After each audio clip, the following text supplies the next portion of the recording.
Hello, assalamualaikum. Ah, kumusta yung Dolomite? Anong masasabi niyo? Anong masasabi mo, bay? Ate, anong masasabi niyo sa Dolomite? Nahiya talaga. Ganun talaga. No comment, pero mga idol, napakaganda talaga dito sa Dolomite. Kaya ang masasabi ko lang dito na wala talagang ka-issue dito sa Dolomite Beach. Kaya ito ating titingnan yung mga paligid ay wala talagang kalat, di kagaya noon na mga nakaraan na administrasyon ay puro basura. Pero ngayon po mga idol ay napaka aliwalas talaga tingnan. Pwede nga lang dito na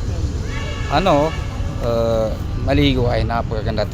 Malaburakay po talaga. Okay.